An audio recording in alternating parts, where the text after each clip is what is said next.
Robert in Chattanooga, Tennessee. Next, as we hit the phones at EIB Network. Hi, Robert. Thank you for calling. How you doing, Rush? Good. First-time caller, retired Department of Defense public affairs specialist and journalist. I've got a question I think, you haven't tossed around yet. All right, go ahead. Do you think that being president has made Donald Trump a better man? Define better man for me. Well, seriously, when you think about it, he is doing things. He's thinking about this stuff. People take it that he is a little scattered, but I don't see it. I see him really beginning to dial in his presidency.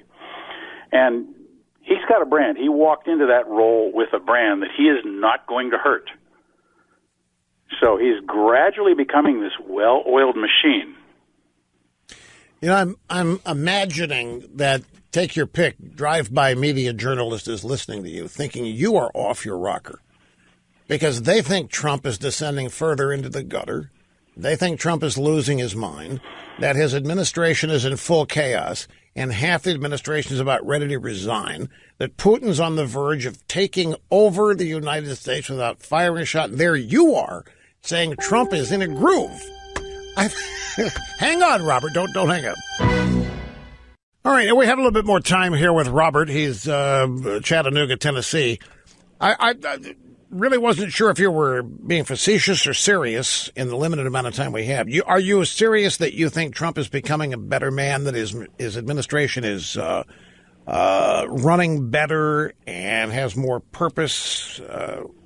I'm not going to say his administration is necessarily running better because he's got a couple of hurdles he has to deal with there. But, as much as they throw at him, he does not flinch. And I think that is key to knowing what his character is like.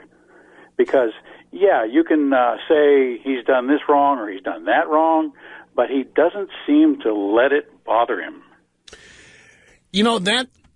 That is an interesting observation. I've made it myself, and I think the way to look at this, I'm glad you brought this up too, because I don't think very many people, even those with experience in the public eye, could withstand for a week what Trump has put up with for years now. I think most would have caved to it by now. They would have sued for peace. They would have done anything they could to stop this onslaught of character assassination, lies, destruction. This Russia collusion investigation alone would drive most people nuts. I'm talking about in politics, in the public eye. They'd be whining, moaning, and crying years ago about it. Trump just keeps going, as you say. I know. I would have packed my bags and run a long time ago if it were me.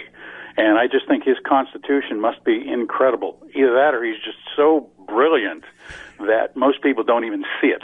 Well, you want to hear something truthful about Trump? This will confound you even more, because you would have to conclude, would you not? Well, let me not lead you. Let me ask you. Do you think somebody under assault like Trump can only get through this and remain focused and have a smile on his face every day if he doesn't care about the criticism, if he doesn't care what people say about him? You're exactly right. He's powering through it, to be honest with you. Well, but the fact is, the Donald Trump I know craves being popular. The Donald Trump I knew before he ran for office, that's what he wanted. That's why he wanted to run The Apprentice, be on TV. He wanted to be in the gossip pages. He loved life. He wanted to be seen at the center of it. And whatever they said about him was fake. If he was a playboy, if he's this or that, a great businessman, but he wanted to be popular. He wanted to be liked. And he's obviously not with a significant portion of the country.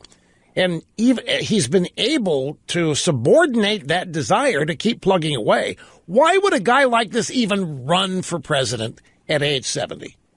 Because he thrives in chaos. Oh, it may be true, but that's not why he ran for office. No, it's not. It's not because he's like a lot of us. We sit back and we're frustrated with the way the political system has worked in the past. We want to see it fixed. We want to see justice done correctly. It hasn't been done, and he is the guy that's jumped in there and echoed what everybody has been thinking but had no power to do. Part of that's, I think, right on. I think as I look back on it and remember conversations I've had with him over the years, I think he's been thinking about doing this for a long time. I mean, maybe as many as 5-10 years before he did it. You go back and look at Trump leading the movement on Obama wasn't born in America, a fake birth certificate, and any number of things. And then he flirted with what Ross Perot's party, the Reform Party back then, almost ran for office. So he's been thinking about doing this for the longest time. But back 10 years ago, 15, before there was Obama and before there was this active movement to transform America, it was just an old-fashioned mess. Well, mark my words, in the long run, at the tail end of his presidency or in the next year or two, the country is going to begin to collectively love him because of what he is accomplishing. And they're going to, whether they agree with him politically or not, they're going to have to say, you know what? He's doing the job, and he's doing it well. All right, now, Robert, I have to ask you, do you really believe what you just said? Yeah. That after a while, the country is going to collectively love him? They're going to have to admit it. They may eat a little crow in the process, but they're going to have to admit that.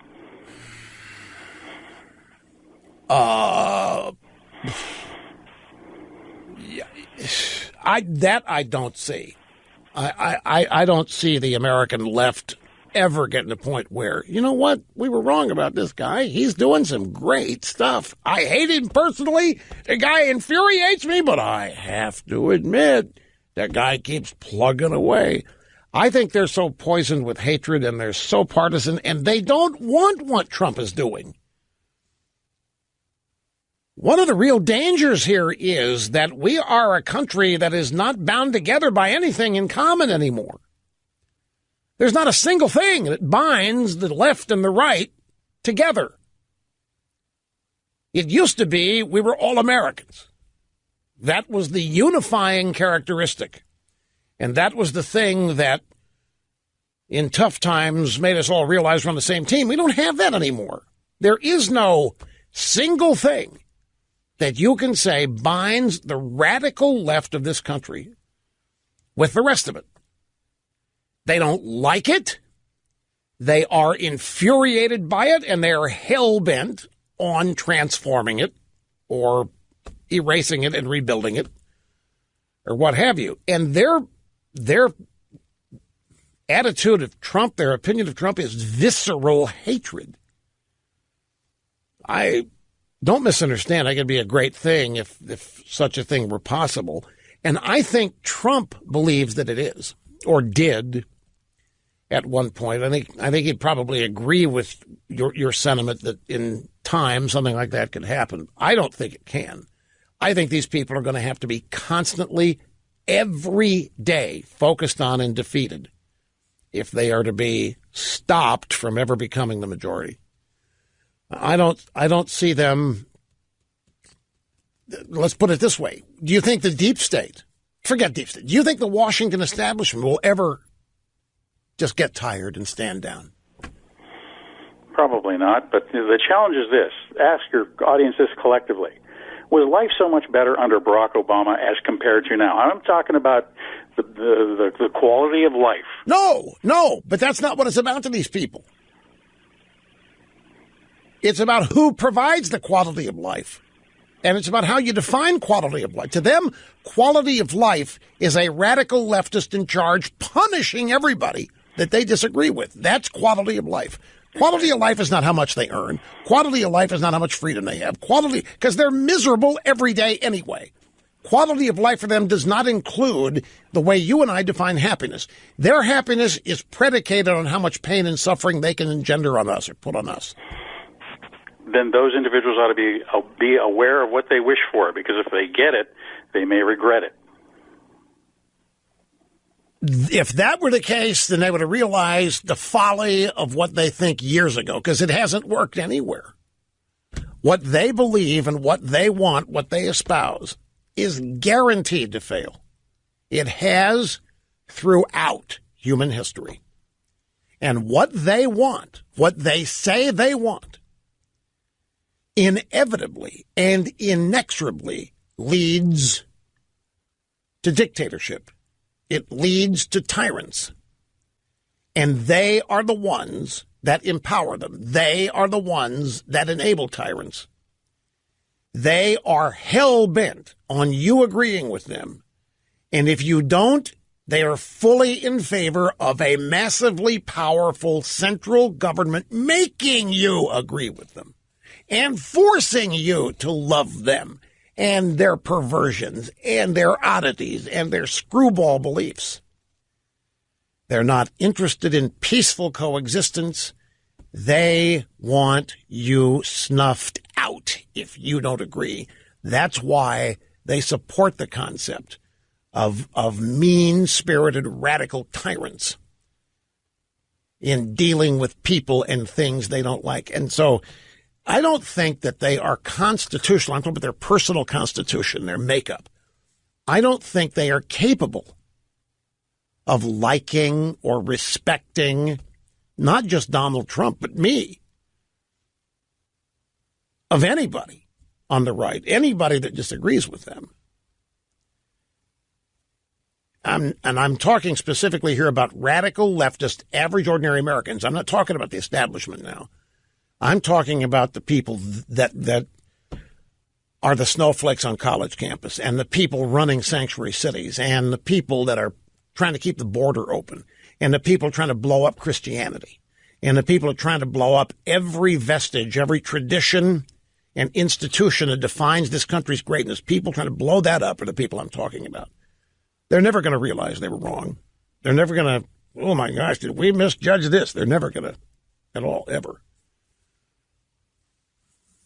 Their minds are not open enough to even get close to occupying that kind of position. That's why when you ask me, do I think Trump is becoming a better man?